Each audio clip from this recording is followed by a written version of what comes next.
Hi guys, welcome to sisters diary. அடிக்கிற வெயிலுக்கு சில்லுன்னு ஒரு மேங்கோ புட்டிங் எப்படி பண்ணுறதுன்னு பார்க்கலாமா? ஃபர்ஸ்ட் நம்ம 2 மேங்கோ எடுத்து நல்லா வாஷ் பண்ணி அதை ஸ்லைஸ் போட்டு எடுத்துக்கிட்டோம்.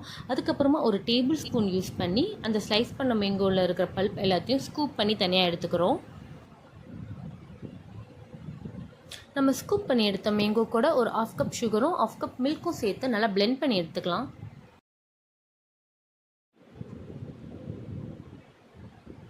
இன்னொரு பக்கம் ஒரு 1/2 கப் கார்ன்ஃப்ளவரில் மில்க் ஆட் பண்ணி நல்லா மிக்ஸ் பண்ணி எடுத்துக்கலாம். ஸ்டவ் ஆன் பண்ணிவிட்டு ஒரு கடாயை வச்சுட்டு நம்ம அரைச்சி வச்சுருந்த மேங்கோ பல்ப்பை ஆட் பண்ணிவிட்டு மீடியம் ஃப்ளேம்லேயே வச்சு கிளறி விட்டுக்கலாம். கொஞ்சம் ஹீட் ஆனதுக்கப்புறம் நம்ம கலந்து வச்சுருந்த கார்ன்ஃப்ளவர் மாவையும் ஊற்றி நல்லா கிளறி விட்டு ஸ்டவ் ஆஃப் பண்ணிடலாம். இன்னொரு பக்கம் ஒரு சின்ன பாத்திரம் வச்சு அதில் சர்க்கரை போட்டு நம்ம கேரமல் பேஸ் ரெடி பண்ண ஸ்டார்ட் பண்ணிடலாம்.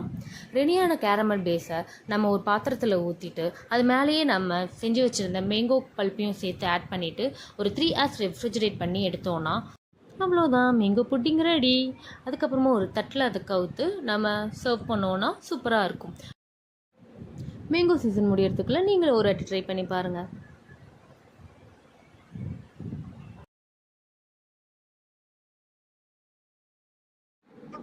Thanks for watching. Bye bye.